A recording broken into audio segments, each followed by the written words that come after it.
Now, as promised, like I said in my, I think my Friday video, I am going to talk about, I'm going to talk about how to know when to know, or how to know when to use a protein deep conditioner versus a moisturizing deep conditioner. So let's get into it.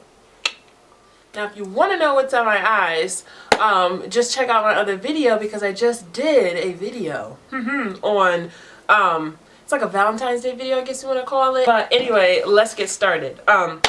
So I've been reading, like, you know, like when you start your hair journey, you start reading a lot about other people's hair journey and you go on hair forums and stuff like that. And I never could really get or understand what people meant by when to deep condition with protein versus moisture. We always hear about the moisture protein balance that you need in your hair because too much moisture will cause your hair to break and too much protein will cause your hair to break. I don't want to make it too technical. I want to make this as simple as possible the way I figured out when to do which one. And one, you can tell when your hair is dry, and one, you can tell when your hair is wet. So first, let's start off with what conditioners I use. I use, for moisturizing conditioner, I'm now using the Simplicity conditioner. I think this is the only moisturizing conditioner that I have in my little concoction, not concoction, but my little arsenal of hair products because I'm trying not to be a hair junkie. I'm getting better with it. Surprisingly, I'm addicted to eyeshadows now, like makeup. But as far as hair products, I think I'm getting better with like conditioner. So this is like the only moisturizing conditioner I have right now, and this is the only protein conditioner I have. This is like the only protein conditioner I've used for like years. But this is amazing. This is the Organic Root Stimulators Hair Mayonnaise. This is a treatment for damaged hair. This is a protein conditioner, but it also has moisturizing properties in it, I want to say, because it does not make your hair hard like a brick. It gives you that strength, but it also gives you the softness at the same time. Now, I know people will be like, well, if it does both, can I just own this? No, because it does have that protein in it that you don't want to keep using all of the time. So, now, the most important part is when do I use which one? Now, this is how I can tell. Let's say your hair is dry, which my hair is dry. I'm not talking about dry as in damage. I mean, it's not wet, you know? So when you comb your hair, do you see little hairs on your shirt? Or like when you comb your hair, it just feels dry? Or like when you wear your hair down, you really don't want it to touch your shirt because you feel like it's breaking, like when it's rubbing on your clothes. You're like, oh, it's breaking, it feels damaged. Or if you just go like this, well, I don't want to comb through it because I got my little curls, but you just go like this and then you look in your hand and you have all these little hairs. I'm not talking about long hairs with the bulb at the tip, like with the little white thing at the tip of a strand. That's because it came from your scalp. That's shedding. It's natural, it's normal. I'm talking about little tiny hairs as if you shave. You know, anybody who lives with a man and they shave and you see all these little hairs in the sink, it looks like that, but when you comb your hair, no, that means you need moisture because your hair is too dry. So that's when you need to go in the shower or in your sink and you need to wash your hair. And after you wash your hair, you need to use a deep conditioning treatment. Now, not something that you put in your hair and rinse it out 2 seconds later. I mean something that's going to sit in your hair for at least 15 to 30 minutes. Me personally, I like to leave it in at least an hour or two. I can't do the minutes. Mine has to pass at least an hour. I feel the longer the better. Well, this tells you to do it like 15-20 minutes, but an hour works excellent for me on this. I use this for about an hour. But then now you're like, okay, I got the moisture down pat. I know when my hair dry, you can feel it. But when do I need to use protein?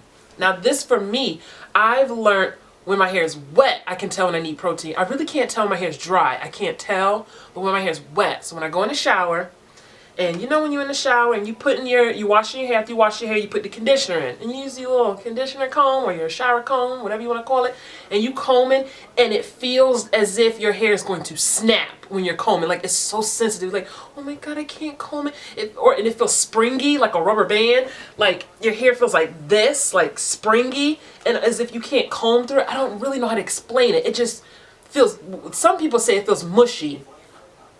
I hate using that term because it's hard for anybody to understand. What do you mean mushy? How does hair feel mushy? Like spaghetti feels mushy. Oh yeah, it can be like spaghetti. You know how, like when you overcook spaghetti and it's real like slimy, like if you overcook it, it's too, Y'all know, you cook spaghetti or lasagna, any type of pasta, and you overcooked it and it's just too soft, your hair will feel like that.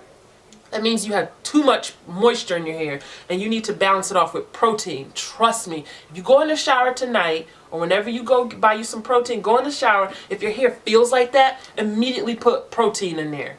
Let it sit. I let mine sit for about an hour because that's my favorite number, an hour. And then when you rinse it out, before you rinse it out, comb through it. You will tell a difference. You're like, oh my God, I feel the difference. Now I know what she's talking about.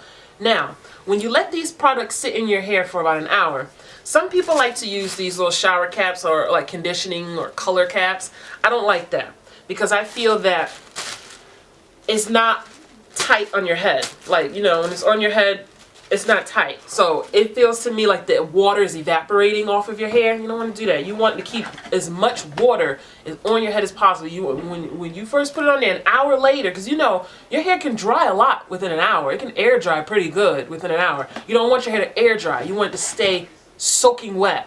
So what I use is Clean Wrap by Glad. I use this, and I just take it out of the box because this box be driving me nuts. I just take it out and you just wrap this around your head and it's tight. So when I put this on my hair is completely drenched. And then when I take this off, it's completely drenched. And you want to keep your hair wet as much as possible so that the product can penetrate your scalp. You don't want your hair to evaporate. You don't want the water to evaporate off your hair. So once you do that, you rinse it out and then you're all done and you go on with the rest of your routine. So to recap, basically like this. Let me try to make it easy for you. Check this out. Take your comb. When you need moisture is when you feel like your hair is about to break when you're combing it dry. When your hair's dry and you're combing it, it feels like it's about to break, use moisture. Now when your hair's wet and you're combing it and it feels like it's about to break, use protein. That's how you can tell the difference. Now every time you wash your hair, you need to be deep conditioning your hair. Do not wash your hair, put conditioner, rinse it out, and think you're done. No. Every time you wash your hair, you need to be doing some type of deep conditioning treatment, whether it's moisture or protein, but it always has to be done, you know. Me personally, what I do, 1 week I do this, next week I do this. 1 week I do this, next week I do this. But don't do that just because Kimmy's doing it. Because some people's hair is very sensitive to protein. So you may have to wash one week with moisture, wash another week with moisture, wash another week with moisture. And then on the fourth week you do that. Some people only can do this once a month. I can do this twice a month. I do this twice, I do this twice. Like that. But you have to feel your hair. Some people are very sensitive to protein. If you are sensitive to protein, get a protein that has moisture mixed into it. Because that Affinity products that a lot of people on YouTube be talking about, my hair doesn't like that. It will make my hair feel like a broom straw. I was about to say broomstick. I mean, it probably feel hard like a stick too, but yeah, my hair doesn't like that. It makes my hair too hard. I like to be able to comb through my hair with conditioner in it, and I couldn't do that with Affinity, so I'll never use that product. So I know some people have asked me that. Have you ever tried Affinity? Yeah, years ago, and I'll never try it again. I can't do that. I like to experiment on stuff with you guys, but not if I know it's going to damage my hair. I'm not experimenting like that. But I don't want this video to be too long. I know it probably is because I ramble all the time. But I hope this has answered any of your questions about when to use protein, when to use moisture. If this still isn't clear for you, just leave a question in the comments below. I will try my best to answer it. Or maybe some other ladies can help answer the questions, because I know you guys like to help me out and answer each other's questions for each other. You guys are so wonderful. I love my group of subscribers. You guys are amazing. But I hope you guys enjoyed this video, and I'll see you guys next time. Bye! Toodaloo!